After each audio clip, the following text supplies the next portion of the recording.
Hello दोस्तों, जय Hind. Diamond academy Atrauli Azamgarh के यूट्यूब चैनल पर आप लोगों का तहे दिल से स्वागत है। दोस्तों आइए, जो हमारा सामान्य हिंदी का सेशन चल रहा है उस कड़ी को आगे बढ़ाते हुए आइए हम आप लोगों को क्या बता रहे हैं, विराम चिन्ह बता रहे हैं। विराम चिन्ह में हमने क्या बताया था, पूर्ण विराम चिन्ह बताया था, फिर उसके बाद अल्प विराम बताया था, और हमारा क्या हो जाएगा, अब इस समय हम क्या पढ़ाने जा रहे हैं आप लोग, प्रश्नवाचक चिन्ह। प्रश्नवाचक चिन्ह होता क्यों है, इसे लगाया क्यों जाता है, तो आइए एक एक करके जानते हैं। फिर उसके बाद हम विस्मयादिबोधक चिन्ह के बारे में जानेंगे। आइए आज दो चिन्हों के बारे में हम चर्चा करते हैं। प्रश्नवाचक चिन्ह।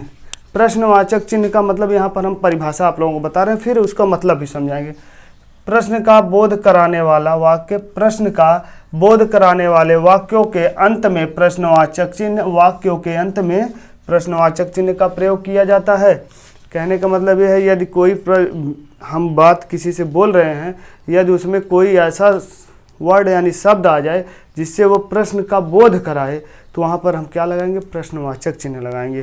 प्रश्नवाचक चिन्ह जैसे लगाएंगे, हमने क्या कह दिया आपसे, पिताजी घर कब लौटेंगे।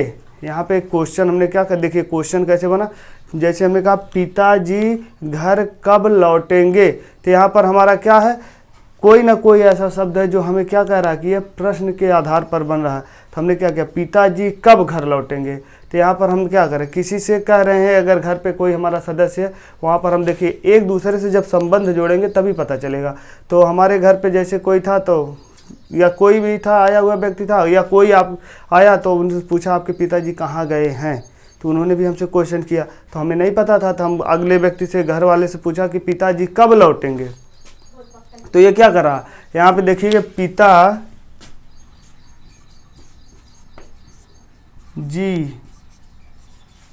कब घर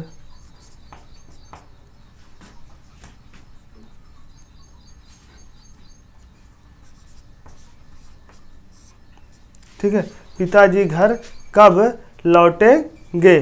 तो यहाँ पर हमने क्या कहा, यहाँ पर हमने देखिए कहीं ना कहीं क्या किया, किसी न किसी तरह से प्रश्न किया, लौटेंगे, तो तुरंत हम यहाँ पे क्या लगा देंगे, प्रश्नवाचक चिन्ह लगा देंगे।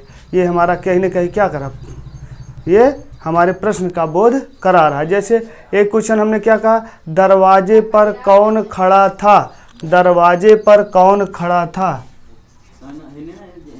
दरवाजे पर कौन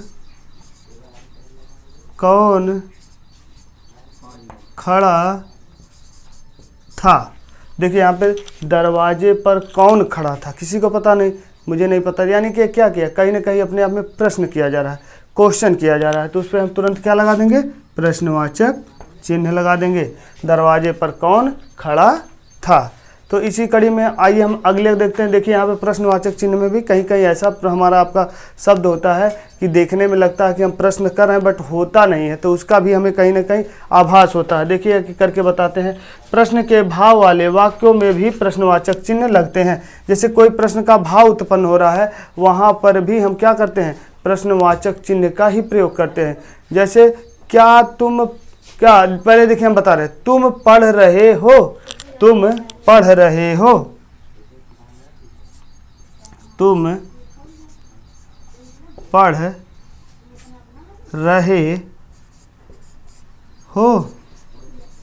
देखिए तुम पढ़ रहे हो, लेकिन हमें ये नहीं पता चला, लेकिन अगर हम यहीं पर क्या लगा दें, यदि क्या लगा दें, क्या ये हमारा क्या हो जाएगा, कहीं ना कहीं हमें क्या करा रहा, बोध करा रहा, प्रश्न का बोध करा। देखिए तुम पढ़ रहे हो, इस पे हमें नहीं स्पष्ट हो पा रहा है कि ये प्रश्नवाचक चिन्ह है या नहीं, लेकिन जैसे हमने क्या, किसका शब्द प्रयोग, कौन सा शब्द प्रयोग करिए, क्या तुम पढ़ रहे हो, तो यहाँ पर तुरंत हमें क्या एहसास हो गया, कहीं ना कहीं हमसे क्या प्रश्न किया जा रहा है, तो तुरंत हम क्या वहाँ पर प्रयोग करेंगे, प्रश्नवाचक चिन्ह का प्रयोग करेंगे। ठीक है, क्या तुम पढ़ रहे हो। ठीक है, यहाँ पर देखिए ऐसे पहले जब हमने, अगर इसको हटा कर देखेंगे, जब इसको हम क्या को हटा कर देखें, तुम पढ़ रहे हो, तो यहाँ पे स्पष्ट नहीं हो रहा है, लेकिन हमें प्रश्न का जो है शब्द ही बोध करा दिया कि हमें अगर किसी को पूछ लें क्या तुम पढ़ रहे हो, अगर हम किसी से पूछेंगे तो यही तो पूछेंगे, पढ़ रहे हो, तुम पढ़ रहे हो, तुम पढ़ रहे हो, यही तो बोलेंगे ना।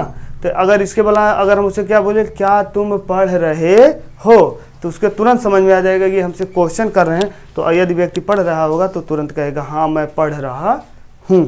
ठीक है, आइए देखिए, कभी कभी अगली कड़ी में देख ले रहे हैं, यहाँ पर थोड़ा सा मतभेद था, हम इस मतभेदों को दूर करते हुए चल रहे हैं।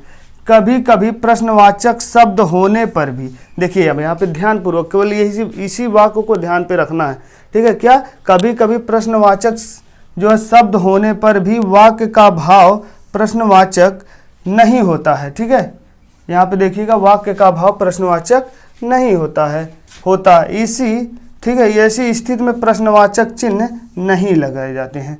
यह कहने का मतलब है कभी कभी प्रश्नवाचक शब्द दिखता है, प्रश्नवाचक की तरह होता, बट वहाँ पर प्रश्नवाचक चिन्ह नहीं लगाए जाते। जैसे मोहन मुझे बताया कि वह कल कहाँ गया था।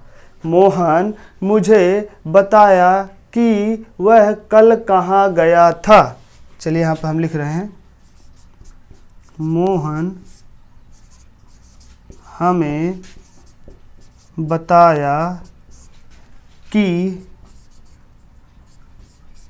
वह कल कहाँ, ठीक है, गया था। तो यहाँ पे देखिए कहीं ना कहीं हमें क्या शब्द कौन सा मिल रहा है, हमारा एक शब्द मिल रहा है, जैसे दिख रहा है कि प्रश्नवाचक की तरह। ये दिख रहा है कि क्या, एक मतलब क्या किसी शब्द से हम प्रश्न करते हैं तभी हम वहाँ पर क्या का प्रयोग करते हैं। तो हमें देखिए यहाँ पे क्या लिखा है, मोहन ने हमें बताया कि वह कल कहाँ गया था, लेकिन हमें यहाँ पर ये भ्रम हो रहा है कि ये कहीं ना कहीं प्रश्न हम कर रहे हैं, लेकिन प्रश्न नहीं है दोस्तों, यह प्रश्न नहीं, ये अपने आप में पूर्ण शब्द है। इसलिए हम यहाँ पे क्या लगाएंगे, फुल स्टॉप लगाए थे, ठीक है, लगा देंगे। मोहन हमें बताया कि वह कल कहाँ गया था, तो इसका मतलब वह हमसे कुछ बताया होगा, ठीक है। ये हमारा कहीं ना कहीं क्या प्रश्न की हमें क्या शंका जता रहा, बट प्रश्न यहाँ पे पूछा नहीं जा रहा है। तो इस बात को ध्यान में रखते हुए चलिए, ठीक है। आइए देख लें विस्मयादिबोधक चिन्ह। ज़्यादातर हमने देखे प्रश्नवाचक का प्रयोग करते हैं, हमारा आपका जो क्या होता है फुल स्टॉप यानी कि पूर्ण विराम का जो प्रयोग करते हैं, यानी पूर्ण चिन्ह का प्रयोग करते हैं, ठीक है। यहाँ पर ये हमारा हो गया। आइए देखते हैं इसके अगली कड़ी में हमारा विस्मयादिबोधक चिन्ह कौन सा हो जाएगा, विस्मयादिबोधक चिन्ह। विस्मयादिबोधक चिन्ह जो होता है हमारा फुल स्टॉप की ही तरह दिखता है, बस उसके नीचे नुक्ता लगा होता है। देखिए जैसे हमारा फुल स्टॉप यही होता है ना, पूर्ण, ठीक है, पूर्ण विराम का चिन्ह यही तो होता है। अगर इसके नीचे हम क्या लगा दें, नुक्ता लगा देते हैं, क्या हो जाएगा, विस्मयादिबोधक चिन्ह हो जाएगा, विस्मयादिबोधक चिन्ह हो जाएगा। ठीक है, तो कुछ हमारा इसी तरह होता है। यह क्या होता है, किसी विशेष पर्सन को, किसी विशेष व्यक्ति को या किसी विशेष नाम को ये दर्शाने का कार्य करता है, ये उसको हाईलाइट यानी एक अलग तरह से दिखाने का प्रयास करता है। आइए देखते हैं, जानते हैं, पहले इसकी परिभाषा देखते हैं, उसके बाद हम आपको इसका एग्जाम्पल बताएंगे। किसी व्यक्ति को संबोधित करते समय, देखिए यहाँ पर कह रहा है किसी व्यक्ति को संबोधित करते मतलब चाहे संबोधित करे, चाहे पुकारे, चाहे उससे कोई कार्य करवाए, ठीक है, समय, अथवा यहाँ पे देखिए अथवा अगर कोई और शब्द मिल जाए, हर्ष मिल जाए या शोक शब्द हो जाए, ये भी हमारे लिए बहुत ही इंपॉर्टेंट जीवन में होता है। जैसे हर्ष एक हमारी ज़िंदगी में बहुत बड़ा उत्प्रेरणा यानी उल्लास यानी खुशी का माहौल दर्शाता है, इसलिए यहाँ पर हम विस्मयादिबोधक चिन्ह लगा सकते हैं। शोक पे लगा सकते हैं। घृणा भी एक बहुत ही इंपॉर्टेंट वर्ड है, इसलिए हम करुणा, ठीक है, करुणा मतलब क्या होता है, रोना होता है, ठीक है। भय मतलब डर हो जाता है। आश्चर्य मतलब और भयभीत जनक हो जाता है। तो प्रेम मतलब किसी से ज़्यादा, बहुत ज़्यादा प्रेम करना, लव करना, चाहे वो हमारे माता पिता जो हो गए, चाहे और थर्ड पार्टी हो जाए, ठीक है। प्रेम आदि भाव का यहाँ पे देखेंगे, ठीक है, आदि, ठीक है, आदि भाव का व्यक्त करते समय, भाव को व्यक्त करने के लिए, यहाँ पे देखिएगा, भाव को व्यक्त करने के लिए विस्मयादिबोधक चिन्ह का प्रयोग किया जाता है। विस्मयादिबोधक चिन्ह का प्रयोग किया जाता है। जैसे किसी विशेष हमने बताया ना, जैसे कि यहाँ पे हमने हर्ष बताया, घृणा बताया, ठीक है, करुणा बताया, उल्लास बताया, आश्चर्यजनक बताया, प्रेम बताया, ये सब शब्द ऐसे हैं, वहाँ पर हम विस्मयादिबोधक चिन्ह लगाकर ही उसे पुकारते हैं। जैसे किसी व्यक्ति को अरे तुम कहाँ गए थे, ये सब हो जाएगा। यहाँ पर हम अरे के बीच में विस्मयादिबोधक चिन्ह, जैसे हम लिख दे शीला दरवाज़ा बंद कर दो, यहाँ पे हम एक शब्द लिख रहे हैं, या लिख दे, चलिए ठीक है, शीला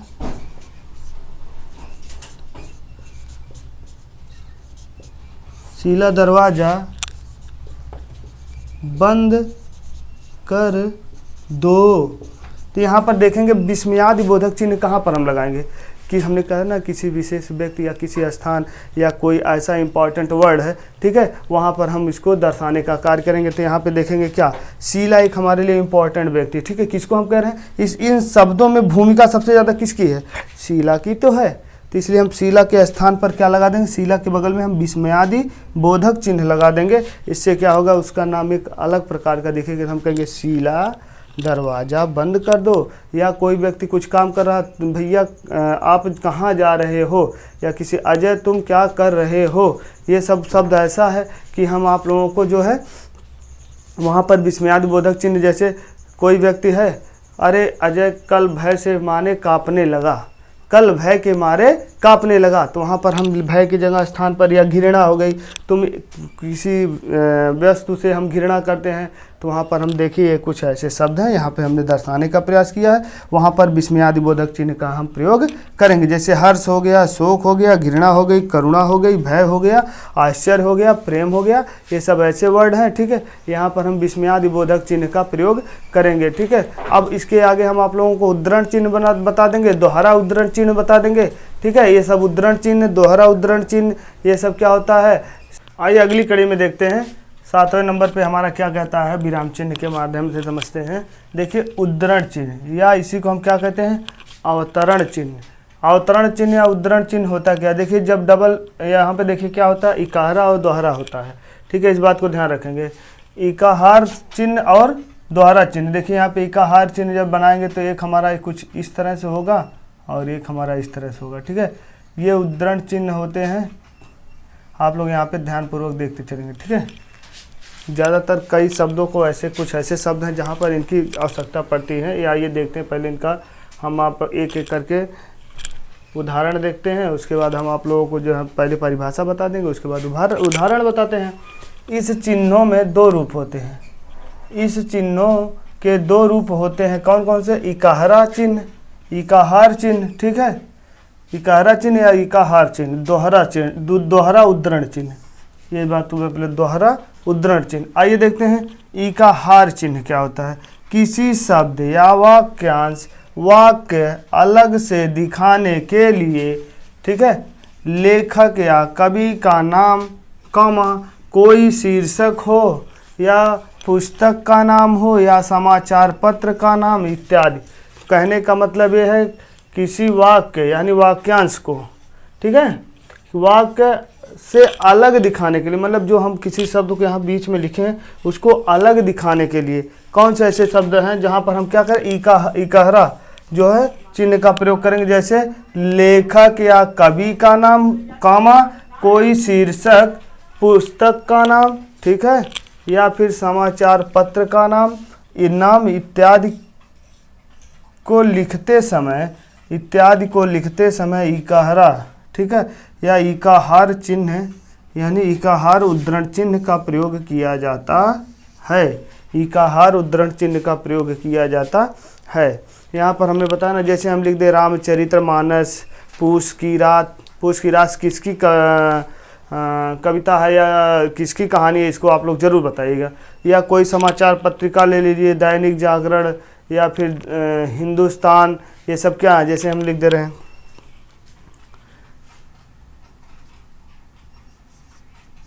पूस की रात। अब यहाँ पे हम देखिए ये इकाहार उद्धरण चिन्ह में इसको हम रख दे रहे हैं, ठीक है, यहाँ पर। और इसी तरह से हम कुछ और लिख ले, जैसे रामचरितमानस, तो गोस्वामी तुलसीदास जी ने लिखे हैं, रामचरितमानस, रामचरितमानस जैसे ये पुस्तक है, बहुत बढ़िया हमारी ग्रंथ है। यहाँ पर हम क्या करेंगे, इसको हम क्या करेंगे, उद्धरण चिन्ह यानी इकाहरा उद्धरण चिन्ह के रूप में प्रयोग करेंगे। इससे शब्द के बीच में अलग दिखता है, ठीक है। जैसे हम किसी समाचार पत्रिका को बताएं ना, दैनिक जागरण या कोई महान व्यक्ति है, ठीक है, उसका नाम दिखाने के लिए जो किसी न किसी चीज़ की खोज में उसकी भूमिका हो, चाहे वैज्ञानिक हो, चाहे अच्छा डॉक्टर हो, तो वहाँ पे हम उसको शब्द से अलग दिखाने के लिए उसका प्रयोग क्या, ई का हमारा क्या हो जाएगा, ईकाहार चिन्ह का प्रयोग किया जाता है। ठीक है, ये बात को आप लोग ध्यानपूर्वक देखते हुए चलेंगे। और है ये देखिए दोहरा उद्धरण चिन्ह क्या है। ठीक है, आप किसी भी व्यक्ति स्थान, हमने कहा ना यहाँ पे दिया हो कि आप पुस्तक का नाम दिया हो, जैसे हमने बताया ना पुस्तक या हमारी किसी तरह से महाभारत हो गई, ठीक है, महर्षि वेद व्यास द्वारा लिखी गई है। ठीक है, ये सब हो गया, महाभारत या रामायण हो गई, वाल्मीकि द्वारा बताया गया है। ठीक है, ये सब हमारे क्या होते हैं, कुछ ऐसे ग्रंथ हैं या पुस्तक भी कह सकते हैं। ठीक है, आइए देखते हैं दोहरा उद्धरण चिन्ह क्या होता है। दोहरा उद्धरण चिन्ह कुछ इसी तरह से मिलता जुलता होता है। देखिए किसी परिभाषाओं, ठीक है, प्रत्यक्ष कथनों, परिभाषाओं या प्रत्यक्ष कथनों, कहावतें, ठीक है, प्रसिद्ध पंक्तियाँ इत्यादि। जैसे कोई प्रसिद्ध पंक्ति हो, रहीमन धागा प्रेम का ना तोड़ो चटकाए, तोड़ते से फिर ना जुड़े, जुड़े गांठ पड़ जाए, ये सब पंक्तियाँ हैं। ठीक है, निंदक नियरे राखिए आंगन कुटी छवाए, निर्बल बिन पानी साबुन बिन निर्मल करे सुहाए, ये सब होता हमारी कुछ पंक्तियाँ होती हैं।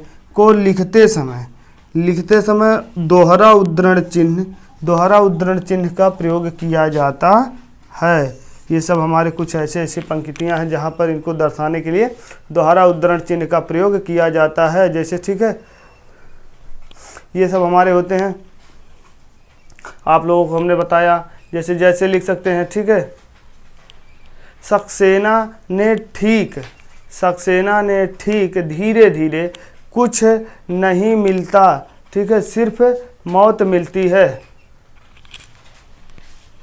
यहाँ पर कोई ऐसा शब्द हमने बताया ना, यहाँ पे हम आप लोग देख सकते हैं। ठीक है, सक्सेना हो जाए या हमारा या सक्सेज के ठीक धीरे धीरे या कुछ नहीं मिलता, ये सब हमारा ऐसा शब्द है कि हम यहाँ पे दोहरा उद्धरण चिन्ह का प्रयोग करके लिख सकते हैं। ये हमारा हो जाएगा। ठीक है, आइए अब अगली कड़ी में देखते हैं। जैसे हमने कहा ना, कोई भी पंक्तियाँ बेहतरीन हो वहाँ पर हम क्या करेंगे, ठीक है, दोहरा उद्धरण चिन्ह का प्रयोग करते हैं। आप ज़्यादातर देखते होंगे कहावतों में देखते होंगे, या फिर कोई अच्छा मोटिवेशनल स्पीच देना हो या मोटिवेशन लिखना हो, तो वहाँ पर हम दोहरे उद्धरण चिन्ह का प्रयोग करते हैं। कुछ ऐसे शब्दों के बीच में हमने उदाहरण दिया आपको। ठीक है, आइए देखते हैं अगली कड़ी में हमारा क्या है। योजक चिन्ह या संयोजक चिन्ह या सामाजिक चिन्ह किसे कहा जाता है। एक ही का नाम है योजक चिन्ह। ठीक है, संयोजक चिन्ह या सामाजिक चिन्ह हम जानते हैं। देखिए योजक चिन्ह कुछ इसी तरह से हमारा होता है, किसी लोग इसी को संबंधवाचक चिन्ह कहते थे। ठीक है, नहीं तो यहाँ पर हम क्या पढ़ेंगे, इसका कई नाम नहीं है। देखिए यहाँ पे जितने नाम हमने लिख दिए, योजक चिन्ह, संयोजक चिन्ह, ठीक है, या सामाजिक चिन्ह। आइए देखते हैं, जानते हैं। इनकी पहले परिभाषा देख ले रहे हैं। इस चिन्हों का प्रयोग विपरीतार्थक, ठीक है, जो हमारा विपरीत शब्द होते हैं ना, विपरीतार्थक जो शब्द होते हैं उनके लिए शब्द के बीच में, ठीक है, जिन पदों को दोनों खंड में प्रधान हो तथा उनमें और लुप्त हो, ठीक है, और लुप्त हो। देखिए यहाँ पे और को हमने क्या किया, ई का हाथ उद्धरण चिन्ह में बंद किया है। सहचर शब्दों के बीच, किसके, सहचर शब्दों के बीच दो संयुक्त क्रियाएं हो रही हो, एक साथ प्रयुक्त हो, दो संयुक्त क्रियाएं एक साथ प्रयुक्त हो, या एक ही शब्द दो बार प्रयुक्त हो। ठीक है, एक ही शब्द दो बार प्रयुक्त होगा तो भी, जैसे बार बार। ठीक है, यहाँ पे कारक चिन्ह के स्थान पर जैसे कारक चिन्ह क्या हो जाए, सा सी से आदि से पहले, का सा सी से आदि से पहले लिखते समय यदि शब्द, ठीक है, लिखते समय कोई शब्द पंक्ति के अंत में पूरा ना हो तो, ठीक है, पंक्ति के अंत में पूरा ना हो तो उक्त शब्दों के आधे खंड के बाद योजक चिन्ह लगाया जाता है या समासिक चिन्ह लगाया जाता है, समासिक चिन्ह, या हम उसे संयोजक चिन्ह कहते हैं। आइए देखते हैं, जानते हैं। जैसे दिखा पहले विपरीतार्थक, जो हमारा हमने बताया ना, विपरीत होता है ना, विपरीतार्थक शब्द जैसे होता है एक दूसरे का विपरीत हो जाए, जैसे हमने कहा लाभ, लाभ का विपरीत क्या होता है, यहाँ पे देखिए लाभ, लाभ का विपरीत क्या हो जाए, हानि हो जाएगी, ठीक है। कॉमा, जैसे हम लिख लें रात दिन या दिन रात लिख दें, दिन रात, ये सब क्या है, विपरीतार्थक शब्द है, मतलब एक दूसरे के विपरीत है। जैसे कह दे आसमान, धरती आसमान, ठीक है, ये सब हमारे क्या हैं, विपरीतार्थक शब्द हैं, ठीक है। यहाँ पर हम देख सकते हैं इनके बीच में क्या लगाएंगे, हम लगाएंगे संयोजक चिन्ह लगाएंगे, ठीक है, संयोजक चिन्ह लगाएंगे, यानी ये हमारा योजक चिन्ह भी जिसे कहा जाता है। आइए देखते हैं दो खंड का प्रधान हो, जहाँ पे दो खंडों का प्रधान हो वहाँ पे क्या करें, जैसे दो खंड का प्रधान हो, लोटा के साथ क्या हमेशा रहती है, लोटा के साथ डोर, दो लोटा के बीच में हमारा संयोजक चिन्ह हो जाएगा, ठीक है। यहाँ पे हम डोर लिख दे रहे हैं, डोर मतलब दरवाजा नहीं होता, रस्सी होती है, यहाँ हिंदी हम पढ़ा रहे हैं, ठीक है। जैसे हवा पानी, कॉमा लगा के हवा पानी, यहाँ पे हम संयोजक चिन्ह लगा दें पहले, पानी हवा पानी, ठीक है।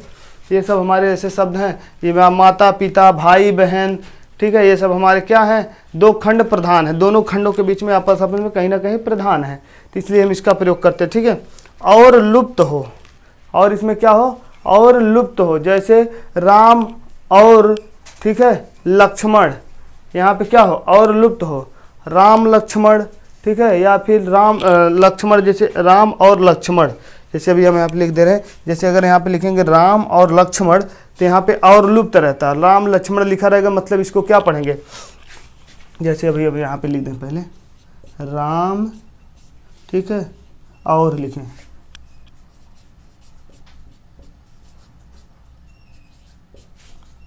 राम, और हमारा क्या हो जाए, जैसे यहाँ पे और हमारा क्या हो जाए, लुप्त हो जाए, इसको हम देखने के लिए क्या करेंगे, लिखने के लिए क्या करेंगे, अभी पहले हम बता दें, पूरा लिख के देख रहे हैं, ठीक है। राम लक्ष्मण, ठीक है, राम लक्ष्मण, राम और लक्ष्मण, ठीक है, यहाँ पे लिख रहे हैं, लेकिन और लुप्त हो तब हम वहाँ पे कैसे बोलेंगे, जैसे यहाँ पे देख लीजिए राम, अब यहाँ पे लगा देंगे योजक चिन्ह, फिर उसके बाद लिख देंगे, क्या लिख देंगे, लक्ष्मण, ठीक है। अब हम इसको क्या पढ़ेंगे, राम और लक्ष्मण, ठीक है। यहाँ पर कभी कभी और लुप्त हो तो वहाँ पे भी हमारा कौन सा चिन्ह लगेगा, योजक चिन्ह या विस्मा, हमारा संयोजक चिन्ह जिसे कहते हैं, ठीक है। ये सब हमारे चिन्ह का प्रयोग किया जाता है। यहाँ पर हम इसे संबंधवाचक चिन्ह, कहीं कहीं लोग कहते हैं संबंध दर्शाने, जैसे माता पिता, नहीं, संबंधवाचक नहीं, हमारा क्या हो जाएगा, संयोजक चिन्ह हो जाएगा, या उसी को हम योजक चिन्ह भी बोल सकते हैं। जैसे सहचर शब्द, सहचर शब्द क्या होता है, जैसे कोई ये शब्द एक ही साथ आ जाए, जैसे पढ़ना लिखना, ठीक है, पढ़ना लिखना, पढ़ना लिखना, देखिए यहाँ पर हमने लगाया कि नहीं लगाया, कौन सा शब्द लगाया, हमने संयोजक चिन्ह का प्रयोग किया, पढ़ना लिखना हो गया, खाना पानी, या फिर खेलना कूदना, खाना पानी खेलना कूदना, पढ़ना लिखना, यहाँ पर हम कौन सा चिन्ह का प्रयोग करेंगे, योजक चिन्ह का प्रयोग करेंगे। कुछ इसी तरह से आइए अगली कड़ी में देख लेते हैं, संयुक्त क्रियाएं, जैसे कोई क्रियाएं एक साथ हो, जैसे बार बार, धीरे धीरे, हमने कहा ना संयुक्त क्रियाएं अभी बताया था, बार, फिर लगाएंगे संयोजक चिन्ह, या फिर हमारा क्या हो जाएगा, योजक चिन्ह, ठीक है, बार बार, ठीक है, यहाँ पे देख सकते हैं बार बार, और कोई धीरे धीरे, धीरे धीरे, ये सब चिन्ह ऐसे हैं, देखिए हम देख सकते हैं, यहाँ पे लिख सकते हैं, ठीक है। ये सब ऐसे चिन्ह है, जैसे देख संयुक्त क्रियाएं, एक साथ क्रियाएं जो घट रही हैं, और हमारा क्या हो जाएगा, और आइए देख लेते हैं हमारा कौन सा हो जाएगा, दो शब्द दो बार प्रयुक्त हो, कोई शब्द दो बार प्रयुक्त हो, जैसे रावण वध, या फिर क्या लिख देंगे, रावण का वध लिख दें, या रावण वध लिख दें, ठीक है। यहाँ पर कोई शब्द दो शब्द बार प्रयुक्त हो तो हम क्या करें, रावण का वध लिख रहे हैं पहले, जैसे रावण का वध, ठीक है, रावण का वध, या हम रावण के जगह का ना लगाकर हम क्या लगा सकते हैं, कौन सा शब्द चिन्ह लगा देंगे, हमारा कौन सा चिन्ह है, संयुक्त चिन्ह या योजक चिन्ह लगा सकते हैं। रावण वध लिख सकते हैं, रावण, ठीक है, वध, रावण वध, ठीक है, रावण का वध इसे हम कहेंगे, ठीक है। जैसे कुछ और ऐसे हमारे शब्द हैं, जैसे हमने कहा था क्या लगा है, जैसे यहाँ पे देखिए सा हो, सी हो, से हो, इसको आप लोगों को हम बता रहे हैं। जैसे आप लोग देखिएगा, जैसे सा हो, सी हो, से हो, वहाँ पर भी हम किसका प्रयोग करेंगे, जैसे वह कौन सा लड़का, तो वहाँ पर कौन सा चिन्ह लगाएंगे, कौन और सा के बीच में कौन सा शब्द लगा देंगे, चिन्ह लगाएंगे, योजक चिन्ह लगा देंगे, कौन सा लड़का, कौन सा लड़का, ठीक है, सा लड़का, ठीक, कौन सा लड़का, यहाँ पे देखो लिखा हुआ है सा, सी, से आदि से पहले लिखते समय हम किसका, क्या शब्द का, इन शब्दों के बीच में हम कौन सा कारक चिन्ह के स्थान पर क्या करते हैं, हम क्या योजक चिन्ह का प्रयोग करते हैं। कौन सा लड़का या चांद सा मुखड़ा, क्या, या चांद सा मुखड़ा। जब हम चांद सा मुखड़ा लिखेंगे, चांद और सा के बीच में हम क्या लगा देंगे, योजक चिन्ह लगाएंगे, चांद सा मुखड़ा, ठीक है। रात सी काली, कौन, रात सी काली, ठीक है, हमारा कौन सा, ये लिंग जब हम बचाएंगे तब वहाँ पर बताएंगे कौन सा लिंग है। हिंदी में हमारे कौन कौन से लिंग होते हैं, 2 लिंग, कौन कौन, स्त्री और पुल्लिंग होता है ना, ठीक है। आप लोग जरूर बताइएगा कौन कौन से लिंग होते हैं, कमेंट सेक्शन में जरूर हमको बताइएगा। या हमने क्या कहा था, रात सी काली, ठीक है, यहाँ पे कौन सा लड़का, ठीक है, यहाँ पे देख सकते हैं। इसी तरह से हमने कहा चांद सा मुखड़ा या रात सी काली, उसके बीच में हम क्या लगाएंगे, रात और सी के बीच में हम क्या लगाएंगे, संयोजक चिन्ह लगाएंगे या योजक चिन्ह कहते हैं। तो दोस्तों ये हमारा अभी क्या चल रहा है, विराम चिन्हों का प्रयोग चल रहा है। हमें किसी शब्द को बोलते समय कहाँ कहाँ विराम एवं विश्राम लेना है या ठहराव लेना है, इसी को कहते हैं चिन्ह, विराम चिन्ह, ठीक है। ये सब हम एक एक करके आप लोगों को पूरा का पूरा जितने विराम चिन्ह होते हैं पूरा का पूरा आप लोगों को बताएंगे। दोस्तों ये हमारी वीडियो कैसी लगती है, हिंदी आप लोग यदि सीखना चाहते हैं तो जुड़ जाइए हमसे, फ्री ऑफ कॉस्ट आपको हमारे इस चैनल पर पूरा का पूरा सेशन पढ़ाया जाएगा।